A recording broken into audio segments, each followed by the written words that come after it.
예, 안녕하세요, 여러분. 이제 국어 강의의 대단원인 그 장문 이제 마지막이네요, 마지막. 어, 이거까지 이 강의가 끝나면 국어 여러분 교재도 끝나겠죠? 고생하셨습니다. 아무튼 마지막 유종의 미를 거둬보도록 하죠. 자, 이제 장문을 할 차례인데요. 장문도 이제 제가 중요한 건 이따 판서를 해드릴 거예요. 그러니까 그걸 좀 잘 기억해 두시기 바라고요. 장문이란 필자나 독자가 글을 통해서 의미를 주고받는 행동이다, 행위이다. 즉, 글 쓰는 사람은 자기 생각이나 사상이나 감정을 뭘로요? 글로 표현하겠죠. 글로 표현하고 그 다음에 독자는요, 그걸 보면서 뭐 감동도 느낄 수도 있고, 아 이건 맞아, 이건 틀려, 이렇게 비판도 할 수도 있고 하면서 감상을 하는 것을 얘기합니다. 자신의 생각이나 느낌을 표현하고 독자는 필자를 받아들이는 것. 근데 무조건 받아들이면 안 되겠죠? 어떻게 해요? 비판적으로. 예. 또한 뭐이기도 해요? 어떤 문제를 해결하는 과정이기도 하다. 그래서 문제가 발생하면 그걸 분석하고 해결 방법을 제시해서 그런 과정. 그 다음에 이제 또 글을 쓰다 보면요, 여러분 일기 같은 것이 한 대표적인데 자기를 발견하게 돼요. 자기를 발견하게 돼요. 그래서 성찰의 과정이다. 또한 뭣도 살펴보게 돼요. 아, 이 시대의 문제나든가 이런 것들을 한번 생각해 볼 수도 있게 된다는 얘기고요. 그 또한 글은 생각은 우리의 생각은요, 하나의 생각이 일어나면 계속 그게 연상작용이 일어나죠. 예, 그러다 보면 사고가 발전하게 돼요. 즉 창조적 사고 과정의 하나이다, 이렇게 보시면 돼요. 그래서 5가지가 이렇게 정리되어 있고요. 요소, 이제 글을 쓰는 사람, 필자와 독자가 있죠. 근데 우리 화법에서 얘기했듯이 화법은 즉각적인 반응이 있을 수 있죠. 근데 장문은요, 즉각적인 반응이 일어날 수가 없겠죠. 예. 그럼 뭐예요? 일방적인 그 쌍방향이 아닌 일방향의 의사소통 방법이죠. 자, 간접적이면서 즉각적인 이루어지지 않는다. 됐죠? 이 정도 기억하시면 되겠고요. 전원과 매체. 전원, 전달하고자 하는 메시지를 전원이라 하고, 매체는 통로, 이 정도로 보시면 되는데요. 무엇을 말할 것인가를 통해서 글로 쓸 것인가, 아니면 어디다 올릴 것인가, 또는 뭐 이런 것들이 여기에 해당하겠죠. 자, 그래서 장문은 매체 언어로서, 문자 언어로서 필자가 전달하는. 근데 요즘에는 인터넷이라는 게 발달하다 보니까 원래는 일방적인데요, 요즘에는 뭐 쌍방도 가능해졌죠. 그죠? 바로 댓글 있지 않습니까? 댓글. 요새 연예인들이 많이 그 고소하던데, 악플 금지입니다. 악플 금지. 여러분 저한테도 악플 금지. 알겠죠? 저 추적합니다. 자, 맥락과 장문 관계, 상황, 그 다음에 사회, 이런 것들. 그냥 이런 것들이 있다라는 것만 알아두시면 됩니다. 자, 그 다음에 원리 이렇게 돼 있네요. 맥락을 파악한다, 상황 파악, 그 다음에 관습을 파악한다, 이런 얘기가 있어요. 근데 그냥 쭉 읽어보시고요. 자, 이제 여기서부터 제가 이제 해드릴 건데, 잠깐 판서를 한번 해볼게요.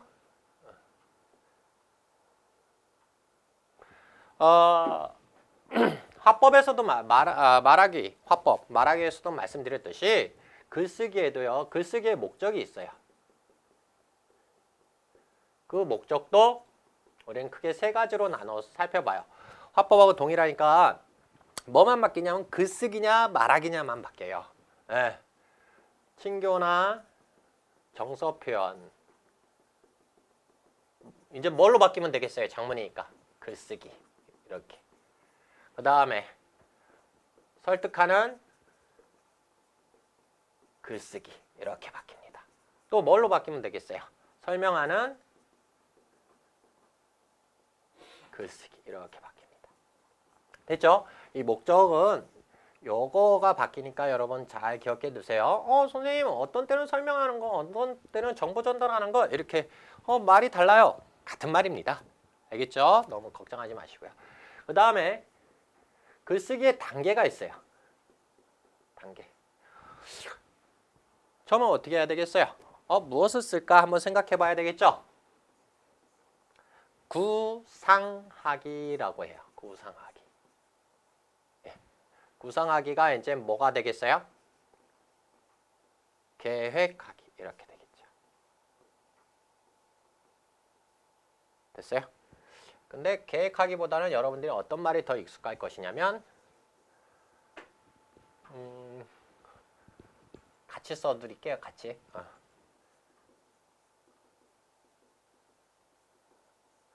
머릿속으로 생각하고 어떻게 얘기할 것인 것을 생각하고 어떤 것을 얘기할 것인가 생각하고 그거에 대한 자료를 수집한 다음에 일정한 논리 구조식으로 짜는 거죠. 그것을 우리는 구성하기라고 해요. 구성하기. 일단 단계부터 기억해 두세요. 그 다음에 구성했으면 어떻게 되겠어요? 직접 글을 써야 되겠죠? 그걸 뭐라고 그러냐면 우리는 표현하기 이렇게 얘기합니다. 표현하기. 그 다음에요. 다 썼다. 끝. 오타가 생기고 뭐 문장의 구조가 안 맞는다거나 이런 문제가 생기겠죠? 그럴 때 반드시 또 뭐 해야 돼요? 고쳐쓰기 이렇게 얘기합니다. 고쳐쓰기를 한자로 뭐라고 할게요? 예, 맞습니다. 태고 이렇게. 이 과정을 거칩니다. 여기까지 이해되세요?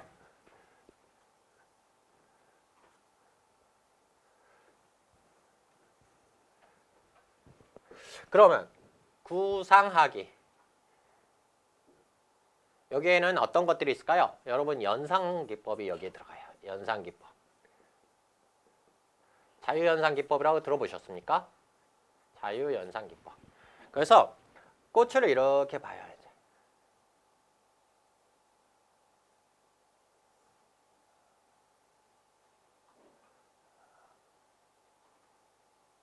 꽃입니다. 무슨 꽃인지 모르실 것 같아서요. 제가요. 이것도 하나 할게요. 이렇게. 가시입니다. 이건 뭐겠어요? 장미. 장미하면 연상되는 게 뭐예요? 사랑. 사랑하면 연상되는 건 뭡니까? 여기는 여러분들이 한번 해보십시오. 사랑하면 연상되는 거 슬픔, 구속, 좀 부정적인가요, 제가? 아무튼 이런 것들 자유연상기법이라고 합니다. 알겠죠? 네, 자유연상기법. 그 다음에 자유연상기법을 쓰면 거기서 이제 필요한 자료만 이렇게 모을 거 아닙니까? 그거를 내용 생성하기 이렇게 얘기해요. 자료 수집이 먼저 들어가야 되겠네요.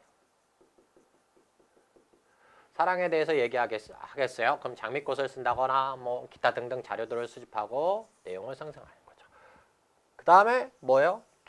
계획하기를 하는 겁니다.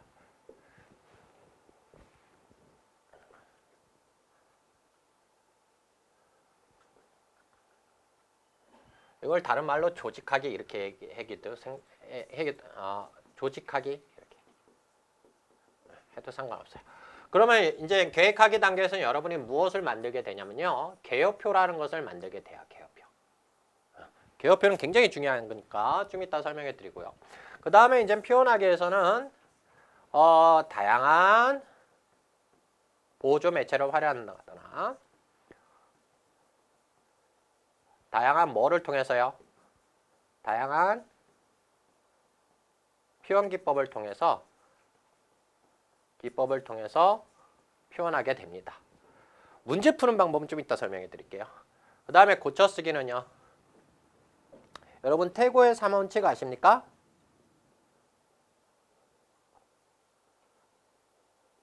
부족한 부분은 어떻게 해야 되겠어요? 덧붙여야 되겠죠? 더할 부자, 더할 가자. 부가의 원칙 또는 첨가의 원칙.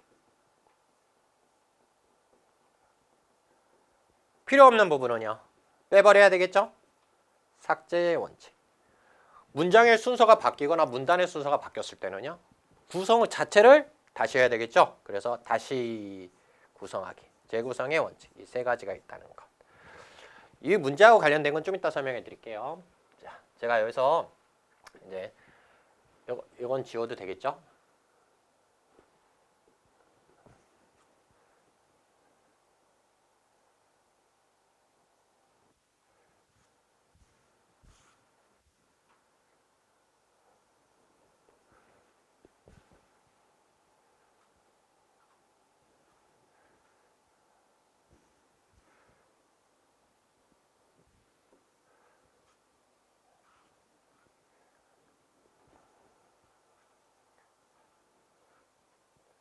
깨끗이 지웠어요. 이제 여러분들도 다음 노트에다가 또 이렇게 쓰시면 돼요. 개요표의 순서부터 한번 알아보도록 할까요? 개요표는요, 크게 세 가지로 나누어 볼 수 있어요. 서론, 본론, 결론. 이렇게. 또는 처음, 중간, 끝. 상관없습니다. 예. 처음 부분에서는 무엇이 나올까요? 무엇에 대해서 이야기할 것인지 문제 제기를 하겠죠. 문제 제기하면서 뭐가 나오겠어요? 여러분 문제 제기했는데 좀 봐주세요. 이렇게 하면서 뭐예요? 관심 유도를 하겠죠. 관심 유도할 때 가장 좋은 방법은 뭘까요? 실상을 제시하면 돼요. 실상. 또는 어떤 자료를 제시하면 되죠. 알겠어요? 그래서 외우세요. 지금. 서론에서는 문제 제기에 관심 유도. 알겠죠? 네. 그 다음에 본론은요. 양이 많으니까 두 개로 나누어서 외우시면 돼요. 본론 1, 본론 2 이렇게 나누어서. 네. 여러분 본론 1에서는요. 세 가지가 주로 나옵니다. 뭐가요? 외우세요. 실태, 실태, 실태 이렇게. 실태, 원인, 원인, 원인, 문제점, 문제점, 문제점. 다 같이 실태, 원인, 문제점. 응? 예. 실태, 원인, 문제점. 네? 네. 이렇게 따라 외우세요. 실태, 원인, 문제점. 그 다음에 본론 2에서는요. 해결 방안.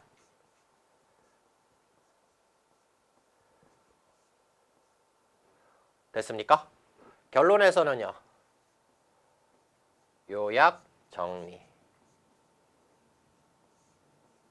플러스 뭐? 잘 기억하세요. 행동, 촉구.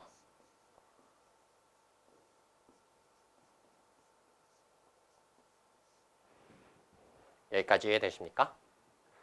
자, 일단 이 표 외우세요. 다 같이 서론에서는 뭐 나와요? 문제제기, 관심유도 이렇게. 그죠? 본론 1에서는요. 실태, 원인, 문제점. 그 다음에 본론 2에서는 해결 방안. 결론에서는요. 요약 정리 및 뭐? 행동 촉구.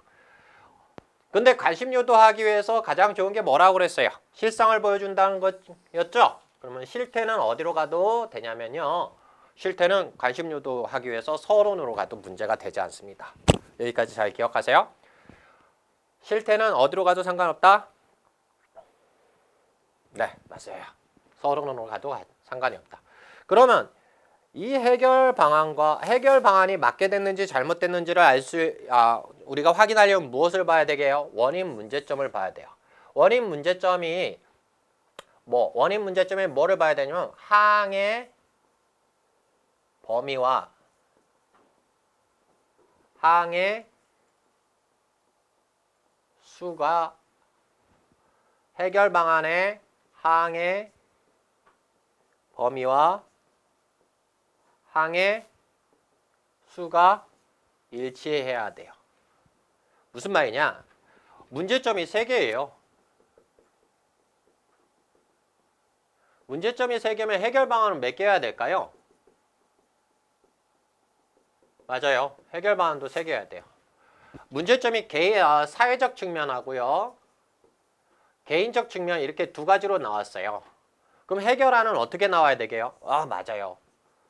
사회적 측면과 개인적 측면 이렇게 두 가지로 나와야 돼요. 범위가 같아야 되고요. 항의 수가 같아야 돼요. 여기까지 이해되세요? 네. 문제점은 3개인데 해결안이 2개면 어떻게 고쳐야 될까요? 예. 여기 문제점에서 서로 포괄할 수 있는 것이 있는지 일단 확인하셔야 되고요. 또 문제점이 다 맞다. 그럼 해결 방안에서 하나를 첨가해야 돼요. 하나를 첨가해야 돼요. 여기까지 이해되세요? 그래서 이 표를 그냥 외워놓는 게 그렇게 중요한 거예요. 그러면 문제점이 잘 됐는지 잘못됐는지를 확인하려면 뭐를 봐야 될까요? 해결 방안이 몇 개인지를 확인해 봐야 되겠죠? 그래서 요거와 요거는 서로 잘 연관성을 가져야 돼요. 여기까지 이해되십니까? 그러면요. 요 부분은 좀 지울게요. 항의 수하고 항의 이걸 지우고요. 자, 여기까지 이해되셨으면 조금 더 나가도록 할게요. 이것도 지우고요.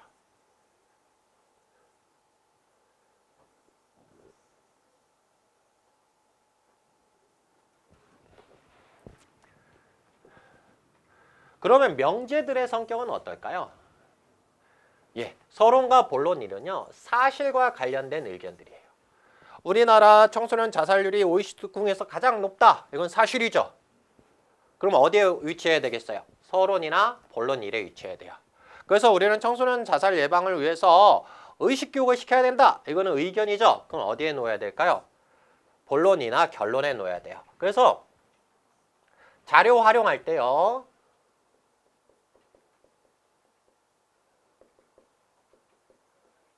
되게 쉬워요. 사실은 어디에 놓여요? 사실과 관련된 것은 그래요. 맞아요. 서론과 본론 일에 놓이고요. 의견이나 견해에 해당하는 것은요.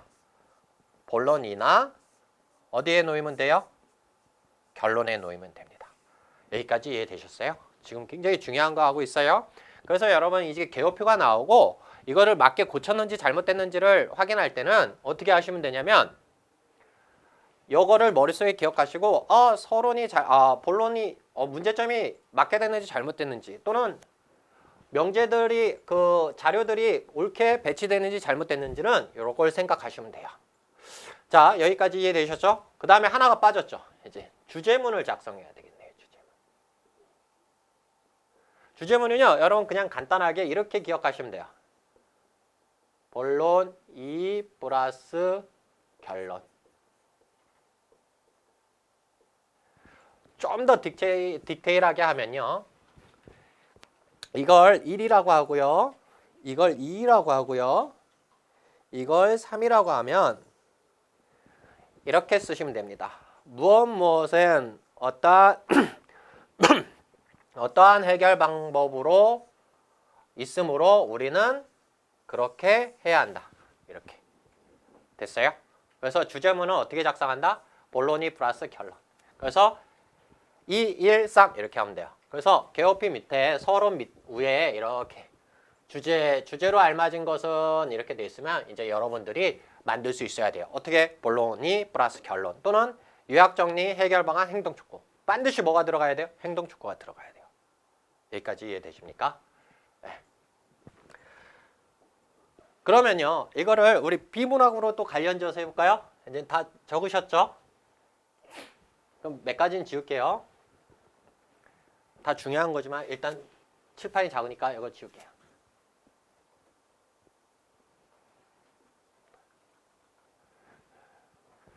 자, 비문학 구성과 관련지어서 살펴보면요. 서론에서는 문제 제기한다고 그랬죠? 그럼 첫 번째 문단에서는 이 서론이 첫 번째 문단에 해당하고 본론이 두 번째, 세 번째, 네 번째 문단에 해당하는 거고요. 이게 다섯 번째 문단에 해당하는 거예요.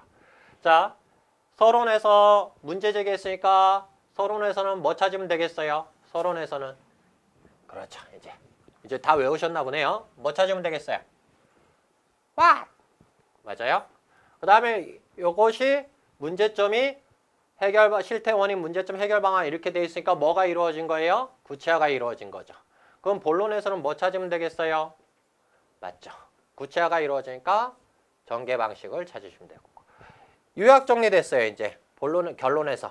그럼 요약 정리됐으면 무엇이 구체화됐다가 다시 요약 정리된 거죠? 맞아요.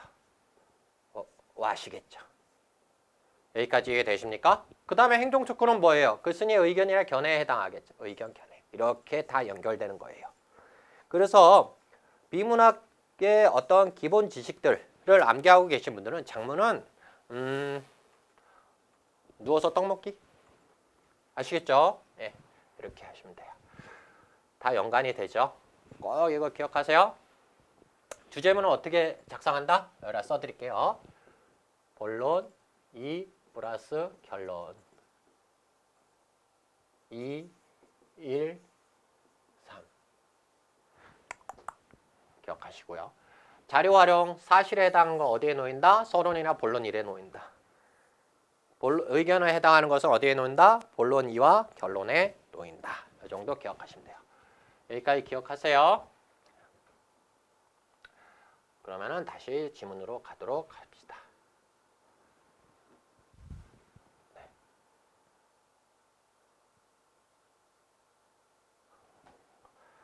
자, 계획하기, 아이고, 계획하기, 구성하기. 제가 아까 어떻게 썼죠? 잠깐요. 제가 수정을 해야 되겠네요. 아까 글쓰기의 단계를 계획하기. 여기가 구상인데 제가 아까 잘못 썼죠? 계획하기 수정할게요. 계획하기. 그 다음에 구성하기, 표현하기, 그 다음에 고쳐쓰기. 오, 큰 실수를 했네요. 여러분 수정할게요. 계획하기에서 여러분 이제 시험 문제와 관련된 거는요, 연상하기가 나오는데 되게 재밌어요. 대부분 그림이 나와요. 그림이나 도식이 이렇게 나오는데 이건 그냥 여러분 기억해 두세요. 자, 그림이 하나 나왔을 때는요, 화제와의 연관성을 살피면 돼요. 그림이 2개 나왔을 때는요, 일반적으로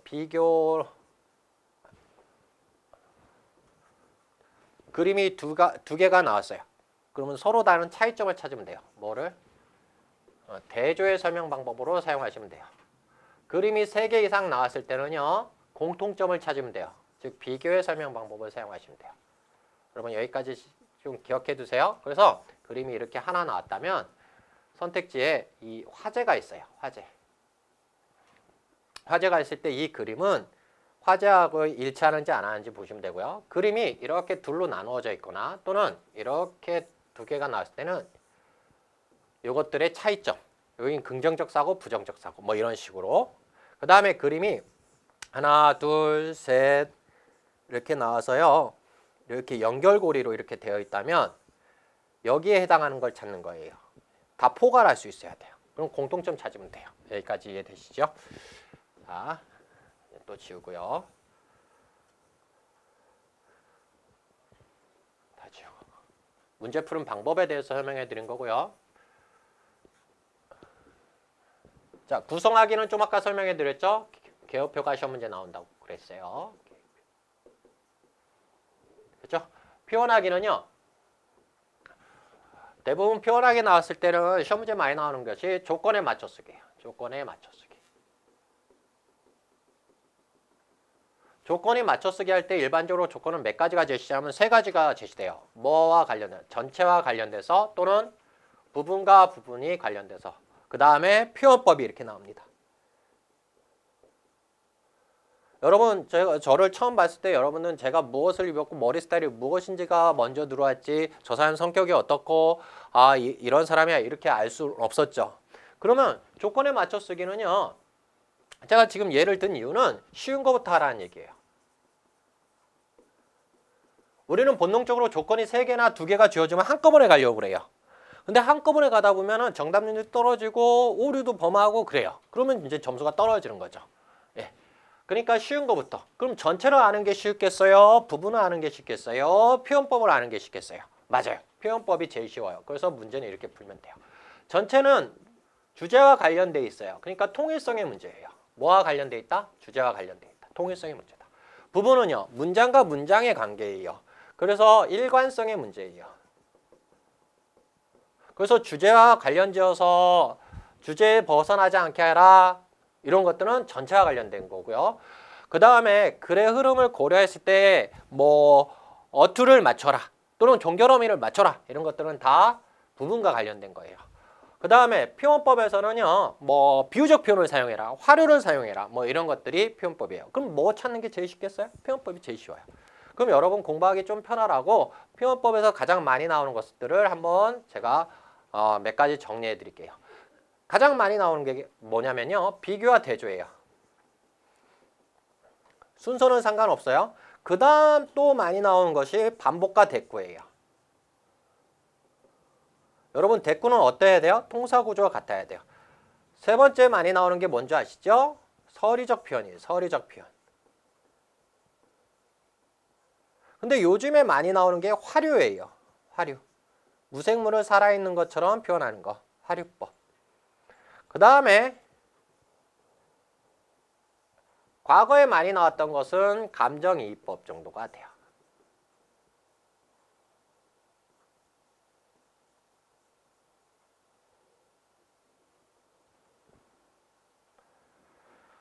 그 다음에 각종 이제 비유들이 많이 나오죠. 그래서 여러분 이 정도는 공부해 두세요. 그래서 조건에 맞춰 쓰기는 어떻게 하면 된다? 쉬운 거부터 해라. 알겠죠? 뭐부터 하라? 쉬운 거부터 해라. 그 다음에 하나씩 해라. 한꺼번에 다 해결하려고 하지 말아라. 알겠죠? 예. 이제 표현하기까지 문제 푸는 방법을 설명해 드렸고요. 이제 마지막 하나만 하시면 되겠네요.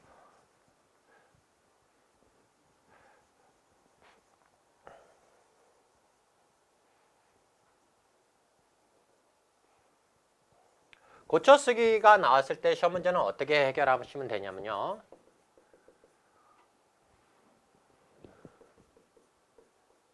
고쳐쓰기가 나왔을 때는요. 고쳐진 것 중심 이렇게 기억하세요.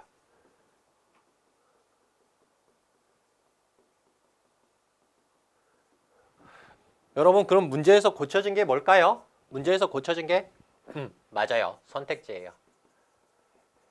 여러분들은 선택지 보면 이게 뭐 문법적으로 맞지 않기 때문에 이걸 이렇게 고쳐야 된다 하면은 여러분 눈에 뭐가 들어오냐면요. 문법적으로 맞는지 안 맞는지가 들어오게 돼요. 근데 사실 우리가 한국 사람이자 한국 문법에 대해서 자신 있는 사람이 몇이나 있겠어요.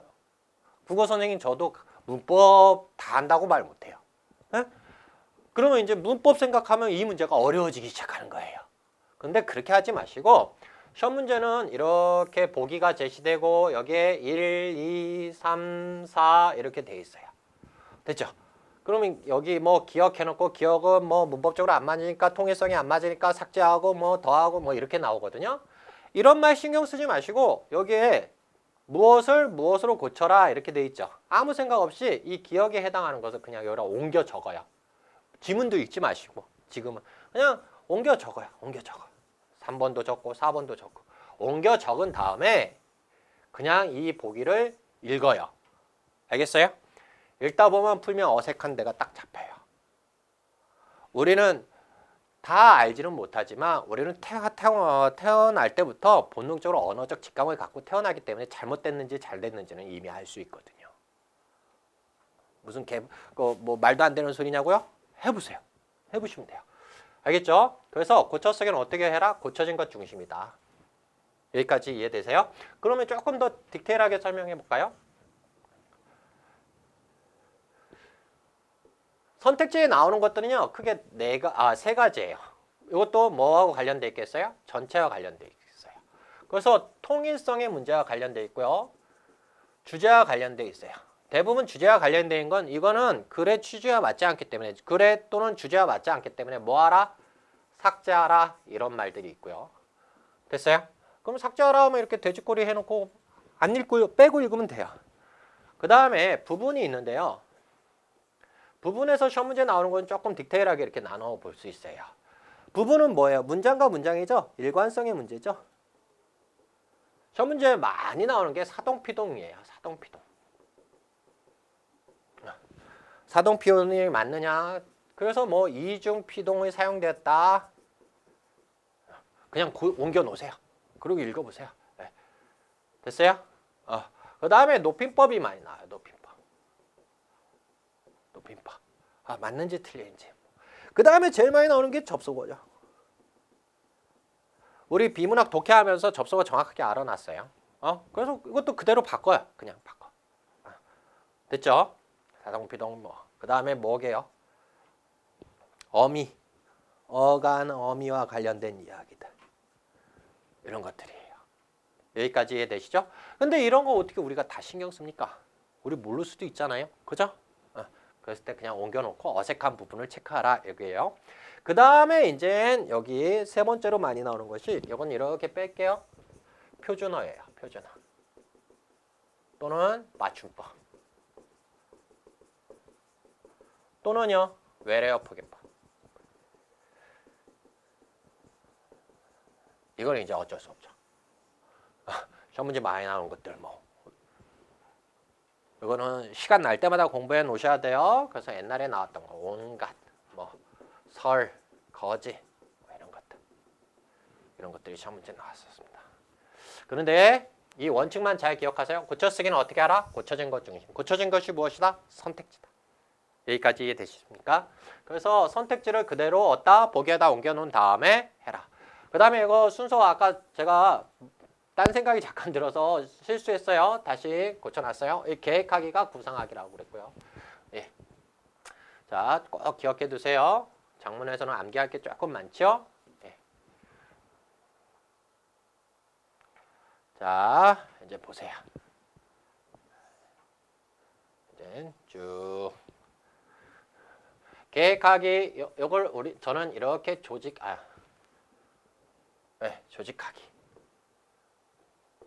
다른 말로 뭐라고 그랬어요? 구성하기라고 그랬어요. 됐죠? 그 다음에 다 설명해 드렸어요. 다 설명해 드렸고요. 그 다음에 배경지식. 여러분 배경지식을 다른 말로 뭐라고 하죠? 이런 말 들어보셨어요? 스키마. 또는 사전지식.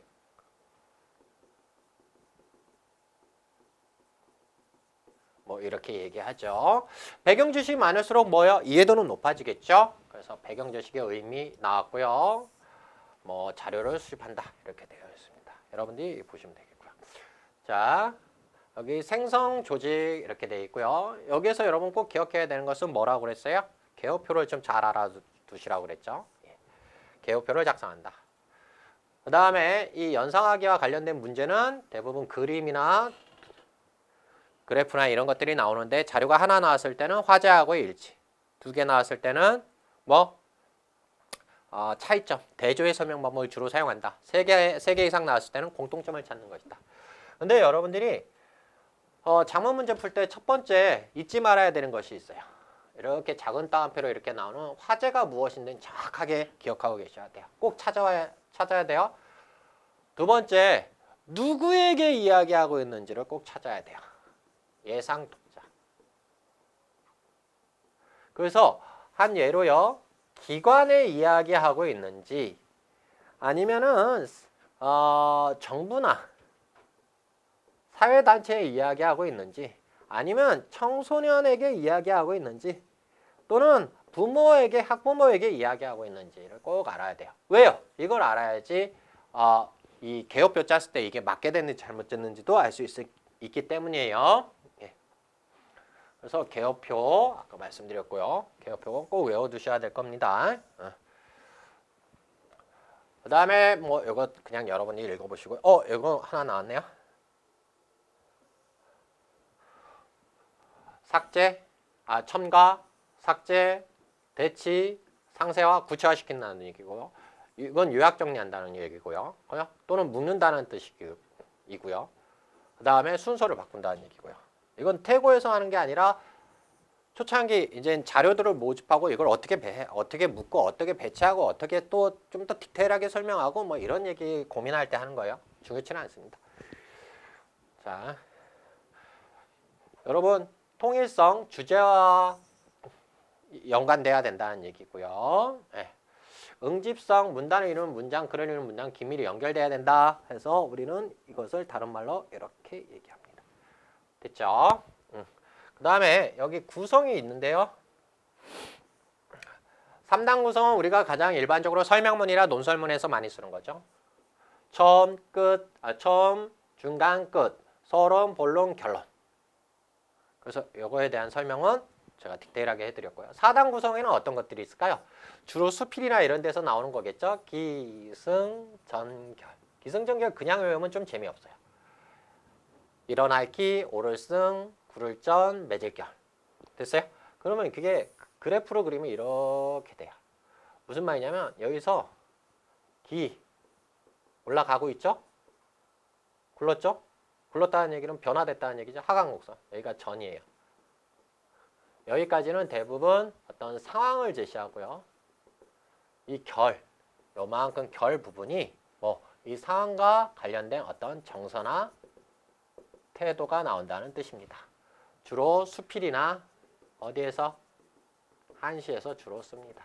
5단 구성은요. 대단원 뭐 이렇게 나온 소설에서 일반적으로 많이 보는데 조금 더 뭐 본론 1, 본론 2 뭐 이런 식으로 나누어서 볼 수도 있는 거고요. 이런 게 있다는 것만 알아두시면 되겠고요. 뭐 시간, 공간, 논리 뭐 이런 거죠. 중요치는 않습니다. 이거는 이미 독해 때 다 배웠던 거고요.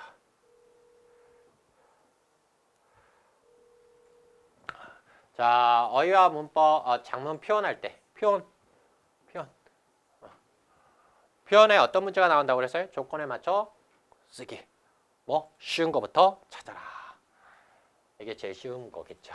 그래서 변화 비유 이거는요 우리가 말하는 수사법을 크게 세 가지로 나누는 거죠.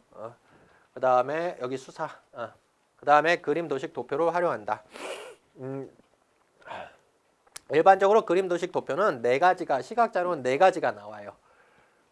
뭐가 나오냐면요 그림 도식, 두 번째는 그래프, 세 번째는요 신문 기사,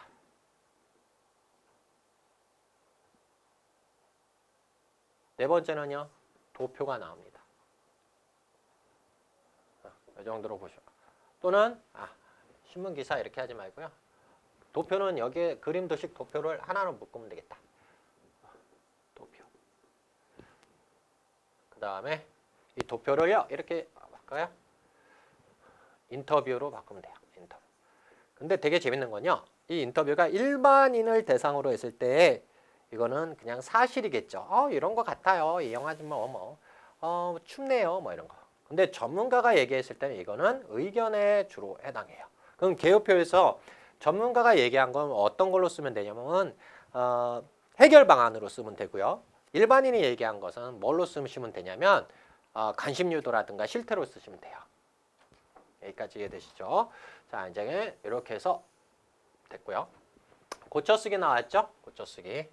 고쳐쓰기 태고라고 한다고 그랬고요. 요거 기억하셔야 되겠죠? 쑥쑥쑥쑥쑥쑥쑥쑥쑥쑥쑥. 부가 보안인데요. 이걸 다른 말로 우리는 첨가의 원칙 이렇게 얘기하고요. 빠뜨린 부분이 없는 거를 하는 것. 삭제 원칙 빼버리는 거죠. 슉슉 이렇게 재구성 순서를 바꾸는 거죠. 예. 됐어요. 아까 다 설명해 드렸으니까요. 여기서부터는 별로 할 게 없어요. 여러분 정보 전달하는 걸 이미 다 배웠어요. 설명문이 있고 기사문이 있고 육가 원칙에 의해서 역 피라미드 구성으로 이루어졌고요. 설명문 다 설명해 드렸어요. 새로운 사실이나 지식을 알기 쉽게 설명하는 것. 그 다음에 안내문도 다 우리 이미 했던 거예요. 넘어갈게요. 그 다음에 설득하는 걸 이것 또한 다 했습니다. 논설문 어떤 주장을 펴는 거. 뭐를 가지고 타당한 근거를 가지고. 그 다음에 비평문은 여러분 대학 가면 레포트 쓸 때 많이 쓰실 거예요. 어떤 거를 분석하고 거기에 대한 비평이니까 뭐가 들어가게요? 평가. 그 다음에 광고문도 우리 지난 시간에 했죠. 기업이나 단체, 그 다음에 상품, 그죠? 그 다음에 하나 여기 공익 광고 뭐 이런 것들이 들어간다고 그랬고요. 볼 때 어떻게 해야 된다고요? 허위냐 아니면 과장이냐 이렇게 이런 걸 판단하면서 비판적으로 봐야 된다 이렇게 말씀드렸어요. 그 다음에 상호작용하는 걸 해가지고 실용문으로 우리는 나누어서 살펴봤었죠. 식사문. 식사하면서 하는 것이 아니라 어떤 행사장에서 발표하는 거예요. 뭐 주례사라든가 이런 것들이 다 여기에 해당하죠. 편지, 그 다음에 자기소개서. 이거 좀 피곤하죠? 뭐죠? 뭐 들어가죠? 취업후에 포부, 그 다음에 지원 동기, 그 다음에 삶, 이런 거. 근데 요즘에는 어렸을 때 삶 이런 거는 빼더라고요. 그 다음에 경력 또는 이런 것들 쓰기 싫은 거죠. 수필이라는 게 나오는데 아마 문학 시간에 다시 잘 설명했을 거예요. 자기가 경험한 것을 자기 생각대로 어떤 형식에 얽매이지 않고 쓴 거예요. 그래서 우리 수필을 심, 변, 잡기적인 글이다 이렇게 해죠. 잡기라는 것은 잡스러운 글이다 이런데 천박하다 이런 뜻이 아니라요. 어떤 형식에 얽매이지 않고 자유롭게 썼다라는 얘기예요. 신, 내 몸 주변에서 일어난 잡스러운 것을 기록한 것. 근데 모든 걸 다 쓸 필요는 없죠. 의미 있는 어떤 경험을 통해서 쓰겠죠. 경험을. 됐어요? 그래서 가장 개성적인 걸, 문학에서 가장 개성적인 글이고 1인칭의 문학이다 이렇게 했던 것 같고요. 회고문, 자서전에 하나 했었죠? 우리 다 했습니다. 네. 그 다음에 학습을 위한 거 유학.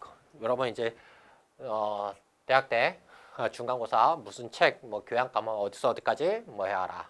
그 다음에 뭐 거기에 대한 평을 써라. 뭐 논문, 졸업 논문 써야 되죠. 피곤하죠. 네.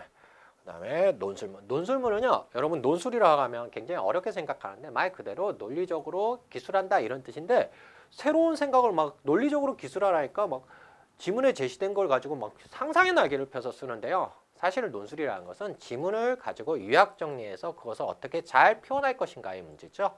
상상의 날개를 피는 게 아니에요. 막 독창적 생각을 하라는 얘기가 아닙니다. 알겠죠? 자, 네, 계속 가도록 합시다. 예, 이렇게 해서요. 문제가 이제 이론은 끝나고 이제 문제를 풀어야 되는데 한번 문제를 풀어보도록 합시다.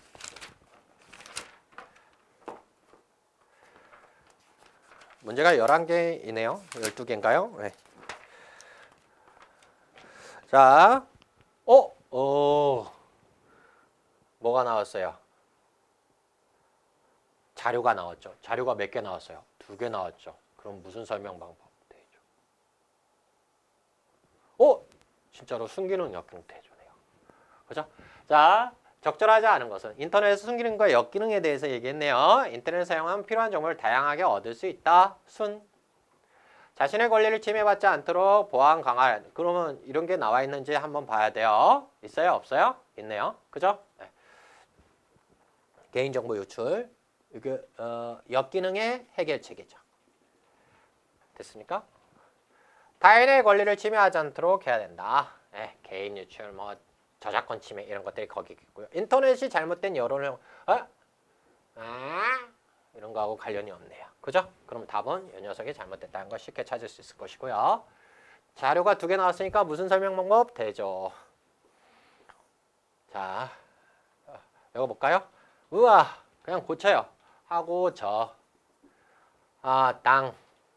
근데 이거는 다 문법과 관련되어 있네요. 들인, 띄고, 한 권씩 붙이래요. 어디 있어요? 이렇게 하면 표시하기가 어려운데 그냥 이렇게 붙이고요. 학교당 이렇게 하시면 되겠네요.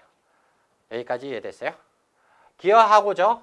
자, 읽어볼까요? 호구 강보에 달을 맞아야 각 학교의 통일 교육의 수월성을 기여하고죠. 기여하고죠. 좀 어색하죠? 기여하고자 아닙니까? 그죠? 네. 그 다음에 이거는 전미사들이니까 어떻게 해야 돼요? 전미사. 어간이나 어근에 붙어야 되겠죠? 붙는 거 맞겠네요. 그 다음에 여러분 이게 뭐죠? 이게 뭐예요? 관형사연 전성어미죠? 니은, 니을 이런 것들이 다 관형사연 전성어미죠? 의, 는, 은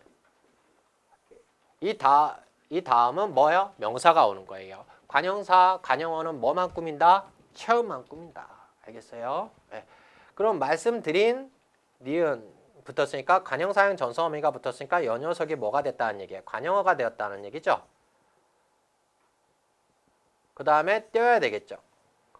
선생님 이게 의존명사인지 아닌지 어떻게 알 수 있어요? 여기에다가요 보조사를 붙여봐요. 결합이 되면은 의존명사고요. 결합이 안 되면 보조사입니다. 보조사일 때는 어떻게 붙여야 되겠죠? 말씀드린 바도 또는 말씀드린 바와 여기 조사가 붙어 있네요. 그렇죠? 그럼 이거는 의존명사라는 얘기고 이거는 관형어라는 얘기겠죠. 그럼 띄워야 되겠죠. 됐죠? 그러면 이게 잘못됐다는 걸 알 수 있고요. 자, 개혁표가 나왔어요. 청소년 디지털 중독의 피해 해결 방안이라는 주제로 글을 쓰려고 한다. 수정 보완. 수정 보완 아주 적절하지 않은 것은. 일단 볼까요? 서론에 뭐가 나왔어요? 실태가 나와 있네요. 본론 1에는 뭐가 나와 있어요? 폐해, 그 다음에 요인, 그 다음에 뭐가 나왔나요? 그 다음에 뭐가 나왔어요? 본론 2에는 이게 이제 여기까지가 본론 1이고요. 여기가 2예요. 그죠?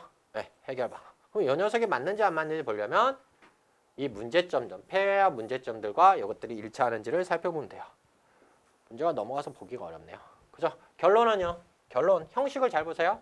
청소년 디지털 중독 예방. 아까 화제, 이게 와시죠? 해결 방안을 어떻게 찾았어요? 해결하기 위해서 전문 기관을 확대하고 그 다음에 프로그램을 만들고 나머지 이렇게. 그럼 개인적인 것과 사회적 측면이 나와 있는데 우리가 보이는 이 두 가지는 뭐겠어요? 사회적 측면이죠. 그럼 여기는 개인적 측면 들어갈 있겠죠. 그 다음에 뭐 행동 축구가 이렇게 나와 있죠. 됐어요? 형식 잘 알아두세요. 그 다음에 학교 지역 사회에서 차원에서 신체 활동을 위한 시간 및 프로그램을 확대해야 된다. 이거는 어디에? 의견에 해당하죠. 그러니까 본론 2에 있는 거예요. 보세요. 디지털 중독의 심각성에 대한 개인적 사회적 인식이 부족하다. 이건 사실이죠. 그러니까 어디에 있어요? 본론 1에 있죠. 이렇게 보시면 돼요. 이제 가볼까요?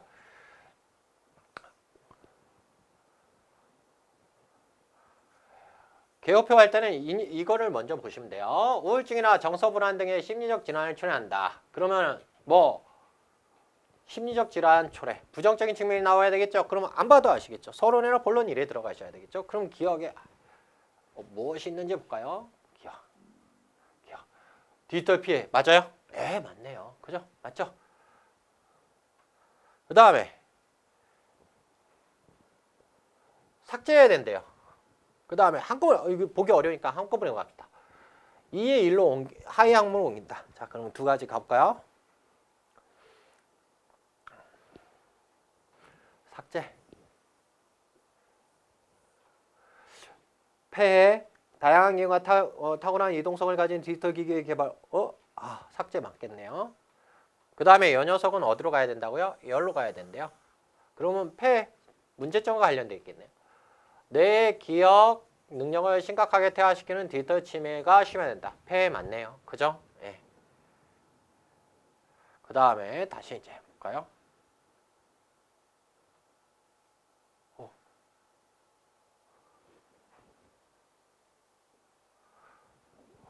어디까지 갔죠?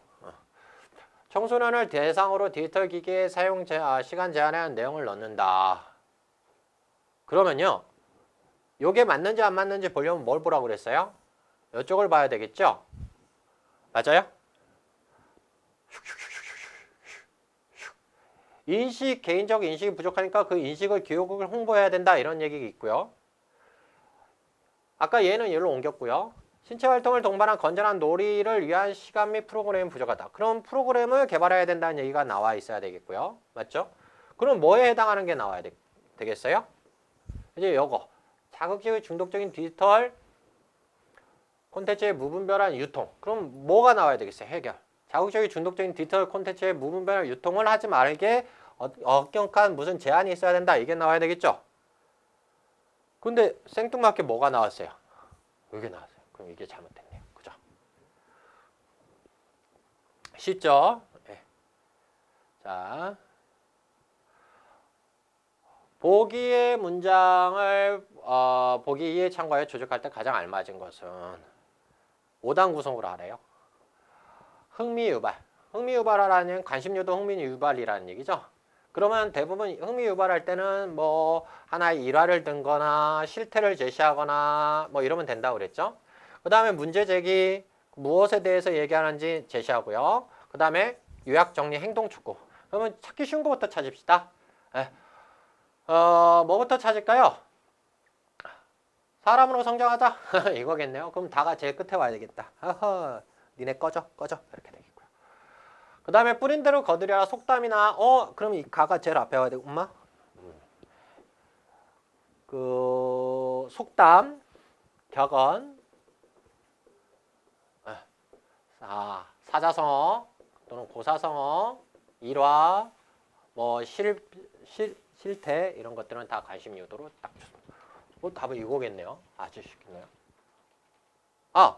참 라죠? 속담이. 잘못 체크했네요. 이거겠네요. 이거겠네요. 됐죠? 네. 왜 저는 속담 이렇게 써놓고 다를 체크했을까요? 라를 체크해야 되는데 이거. 그죠? 이거. 답은 2번. 됐어요? 쉽다. 자, 도서관 권장하는 글을 써보죠. 조건에 어떻게 하라고 했죠? 쉬운 것부터. 그럼 이거부터 찾을까? 비유가 되고. 이거는 좀 이따 찾읍시다. 하나에 한 번씩. 책을 한 권 읽으면 한 권에 이익이 있고 책을 하루에 읽으면 하루에 이익이 있다. 그래요? 대꾸 있어요. 그죠? 책은 꿈꾸는 것을 가르치는 진짜 선생이다. 비대 없네요. 대대. 비대. 좋은 책을 처음 읽을 때는 새 멋을 얻은 것과 같고 전의 정독 비유 대꾸. 그럼 이거 고려. 사람은 잠깐만. 고려할 필요도 없죠, 이거는. 대꾸 맞는데 비대 없어요. 비대. 비유 없어요. 지워. 고려. 음식물로 체력을 배양하고 독서로 정신을 배양한다. 잉? 비유 없네요. 비유 없어요. 그럼 답은 이렇게. 됐죠? 이거 안 봐도 풀리네요. 자, 조건에 맞춰 쓰기는 뭐부터 하라고요? 쉬운 거부터 하라. 됐죠? 자, 다음을 하나의 단락으로 올바르게 연상하기 위해서 나는 의견을 알맞은 것은 그러면은 구체적으로 밝혀줘라. 여기에다가 이렇게 고치면 여기 안동인가 어디에 있는 게 주남적 수지죠.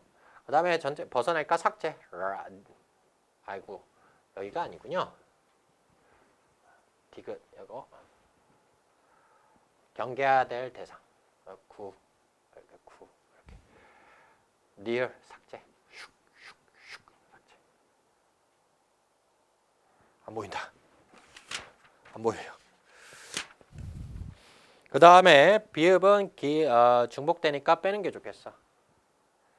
다시 하죠. 그냥 이렇게 올려서 이렇게 본 다음에 그래도 안 보이네. 아무튼 합시다. 제가 책으로 보면서 할게요. 여기다 9 이렇게. 그 다음에 니을은 전체 단락에 벗어낼까 삭제 빼버리고 이렇게 빼버리고. 비읍은 기억과 의미가 중복되니까 빼는 게 좋겠어. 비읍 빼고요. 그 다음에 여러분 니을은요. 백조가 저수지를 떠난 뒤의 풍경을 묘사한 문장을 하나 추가한다. 이렇게 돼 있네요. 떠난 모습 여기다 추가. 그럼 문제가 뭐냐면요. 가장 올바른 거예요. 자, 주남 저수지의 백조들은 우아한 기쁨을 자랑하고 있다. 올 겨울 주남 저수지에는 약 1만여 마리의 백조가 유유히 헤엄치고 무리를 이뤘다. 보통 때에는 목을 S자로 굽히지만 경계할 만한 대상이 나타나면 굳이 여기 구체화를 넣을 필요가 있을까요? 없을 것 같고요. 모여든다. 그 다음에 이걸 뺐으니까요. 백조가 근데 이거 보니까 여긴 갑자기 백조 얘기하다가 외가리 이야기 나오고 킹 그러기 나왔으니까 백조하고는 이야기가 일치하지 않으니까 빼는 건 맞겠네요. 그죠? 백조가 한쪽 다리를 써서 머리를 등과 깃털 사이에 넣고 잠을 자기도 하고 긴 목을 물속 깊숙이 넣고 수초 뿌리를 먹는 모습이 재미있다. 날개를 무겁게 파닥거리며 발로 차듯 뛰어오르는 모습은 환상적. 이거 뭐예요? 백조의 이야기죠? 굳이 뺄 필요가 있을까요? 아니요. 똑같이 대상이 같기 때문에 안 빼도 되겠죠? 근데 뒤에 떠난 후에 그 호수의 모습은 백조하고는 상관이 없죠. 주남 저수지 얘기가 주가 되기 때문에 굳이 넣을 필요가 없겠네요. 그럼 답은 몇 번이 되겠어요? 2번이 되겠네요. 자, 민담은 불필요한 문장은 이렇게 돼 있어요. 등장인물의 성격 발전에 대해서는 거의 중점을 두지 않는다. 민담에서 과거 사건에 대한 정보는 과거 사건에 대한 추리를 통해서 드러난다. 동물이든 인간이든 등장인물은 그럼 여기서 말하는 등장인물은 동물과 인간 모두를 얘기하는 거군요. 외적 행위를 통해서 성격, 그럼 등장인물의 성격에 대해서 얘기하는 거고요. 민담에서는 등장인물, 내적 동기에 대해서 전혀 관심을 기울이지 않고 늑대 또한 뭐가 있어요? 등장인물이죠. 등장인물이 인간과 동물 모두를 얘기하기 때문에 그러면 등장인물과 관련이 없는 것은 뭐가 되겠어요? 이 녀석이 되겠네요. 그럼 기억이 잘못됐겠고요. 또 나왔죠. 뭐요? 계급표. 이런 걸 뭐라고 한다고요? 계급표. 그럼 지금 여기가 문제점이 2개니까 해결안도 2개. 맞아요? 적절하지 않은 것은 서로 싱글족 이혼 등의 증가로 실태 늘어나고 있는 현실이니까 실태가 나왔어요. 실태는 어디로 가도 상관이 없다고 그랬어요? 선으로는 가도 상관이 없다고 그랬죠. 가치관의 변화 결혼보다 이를 중시하게 되었다. 자녀의 양육과 교육의 경제적 부담이 크다. 그러면 이거 경제적 부담 없애주고 없어지면 되고 의식의 변화를 가져오면 되겠네요. 경제 성장이 둔화되고 뭐 이렇게. 그럼 마케팅 활동을 강화한다. 이건 장사하자라는 얘기잖아요. 뭐야, 그죠? 됐어요? 자, 9번 문제 보도록 할까요? 뭐와 빼야 할 문장. 그럼 통일성을 찾을 때는 뭐와 관련져야 되겠어요? 주제와 관련져야 되겠죠. 그 주제 보세요. 군청에서 관 위주 행정 관행을 없애고 국민들이 불편하지 않도록 감동 행정을 펼치기 위한 사업이 이루어지고 있다. 자, 특히 군정의 변화의 새바람을 불러일으키기 위해 국민과 공직자를 대상으로 국민 행복을 위한 참신한 의견을 수렴하고 공직자 노력 선포를 열기로 하는 등 뭐 변화의 바람. 자, 지금 뭐에 대해서 얘기했어요? 감동 행정을 펼친대요. 그럼 기억은 이거와 관련이 있습니까? 예, 맞습니다. 또 김근수가 연설 한번 하셨나 봐요. 공무원들의 변화만이 국민들에게 희망을 줄 수 있다. 그러면서 공무원들의 낡은 사고, 그 다음에 관 위주 행정 이거를 변화시키려고 했대요. 이것도 맞는 말이겠네요. 다음 달 정례조회 때 있을 공직자 변화 노력 선포에서 채택하기도 했대요. 이것도 뭐 적극적으로 변화를 나서기 위한 거죠. 근데요, 특히 뭐 특별히 이런 때는 중요하다고 그랬죠. 음주운전 차량에 이거 뭐예요? 너무 쉬운 문제인데요. 이거 아무런 상관이 없는 얘기죠. 예. 주제하고 상관없어요. 자, 이 문제는 좀 이상해요. 국회직이라고 그래요. 국회가 지금 이상해서 그런가 봐요. 남녀 간의 기회균등의 필요성을 주장하는 글을 써보자. 남녀 간의 기회균등.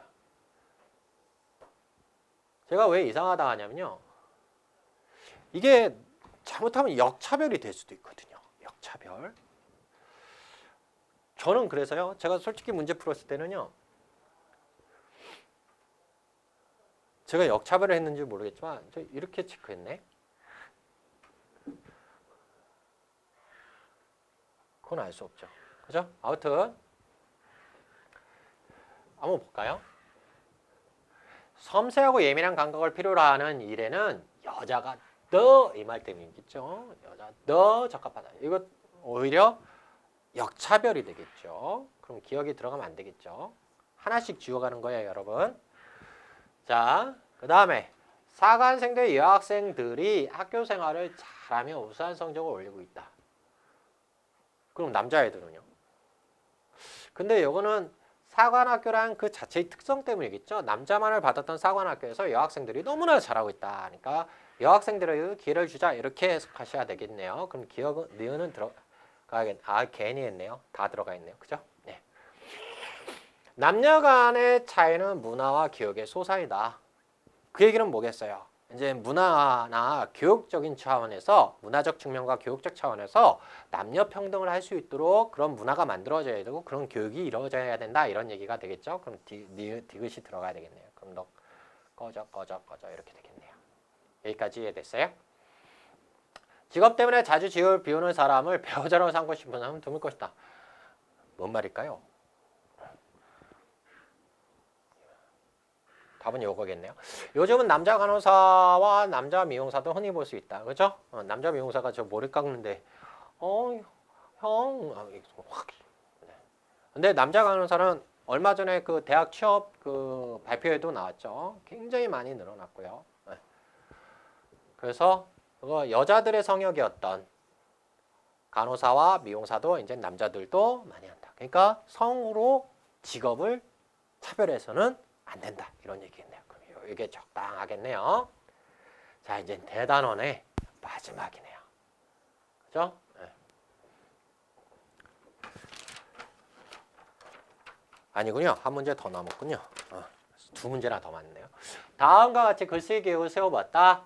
세부 내용으로 적절하지 않은 것은 자, 뭐예요? 출산율 증가를 위하여 정부와 관련된 단체는 적극적인 노력을 기울여야 한다. 이렇게 되어 있고요. 문제인식 해가 갈수록 급장한다. 어떤 정치가가 이제 중국 우리 조선 동포 뭐라 그러죠? 중국 동포라고 하나요? 뭐 이렇게 뭐 이상한 얘기도 했죠. 예산 독자 이거 꼭 체크하라고 그랬죠? 근데요, 출산율 증가를 위해 정부와 관련 단체는 이렇게 돼 있죠. 근데 예상 독자가요, 직장 여성과 산모. 아, 제가 장문에서 꼭 잊지 말아야 되는 게 첫 번째 화재, 두 번째 뭐라고 그랬어요? 예상 독자. 그죠? 세 번째, 이건 안 했네. 세 번째는 객관성을 유지해야 돼요. 여러분 생각이 여기 문제 풀 때 들어가면 다 맞는 게 돼버려요. 알겠죠? 예. 지금 주제 어디다 얘기해요? 정부와 관련 단체 얘기하고 있죠? 근데 독자를 뭘로 설정했어요? 독자가 맞아요? 안 맞아요? 안 맞아요. 그럼 이 녀석이 잘못됐다는 거 아주 쉽게 찾을 수 있어요. 됐죠? 자, 이제 안내문이 하나 나왔어요. 안내문 다음과 같이 작성하였다. 반드시 추가할 내용을 알맞은 것은. 이거는요, 이거 답이 이거 잘못됐죠? 네. 반드시 안내문을 할 때는 공모 부분과 문의처와 어디서 어느 기관에서 공문을 내는 거고, 어떤 요구 신청을 받을 거면 신청 방법이 반드시 나와야 되겠죠? 공모 기관을 만든 공모 대상은 나왔고요. 그죠? 여기. 그죠? 크기 이건 필요 없고요. 수상 내역, 뭐 공모 주제 여기 나와 있고요. 그죠? 그러니까 이거 나와 있고 이건 필요 없는 거고 이렇게 된다는 거. 그죠? 예. 이거 답을 고치세요. 슉슉 이렇게. 자, 양극화 해소라는 주제로 글을 쓰고자 한다. 이제 마지막 문제예요. 예. 고려하지 않아도 되는 것은 어떤 방향으로 써야 할지 주제와 목적을 설정한다. 당연하죠. 어떤 목적으로 쓸 것이고 설득하는 것을 쓸 것이냐 설명하는 것을 쓸 것이냐 하면서 그 목적을 설정하고 주제를 설정해야 되겠죠. 그 다음에 적절한 어휘와 수사법. 계획하기에서요. 어휘와 수사법. 이거 어디에서요? 표현하기라고 그랬죠. 자, 자료 수집하고 계획에 맞게 구성한다. 맞죠? 네. 여러분 그러니까 문제 풀다 보니까 몇 가지 암기해 놓으면 굉장히 쉬워지지요. 예. 이렇게 해서요. 문제까지 여러분 다 살펴봤어요. 드디어 국어 강좌가 끝났어요. 아무것도 없죠. 힘드셨죠? 네, 힘드셨을 것 같아요. 하지만 여러분 한 번 봐서 그 모든 것이 기억된다면 그거는 천재겠죠. 천재고. 근데 가장 좋은 방법은 계속 복습하고 또 알똥말똥한 거는 모르는 겁니다. 즉 확실하게 알지 못할 때는 그건 모른다 이렇게 생각하시고 계속 복습하시면 여러분 좋은 결과가 있을 것이고요. 제 강의가 여러분들에게 조금이라도 도움이 됐으면 하는 바람으로 강의 촬영을 해보았습니다. 그동안 강의 듣느냐고 좀 지루한 파트고 그런데 듣느냐고 고생이 많으셨습니다. 고생하셨습니다. 여러분 꼭 공무원이 되세요. 예, 파이팅!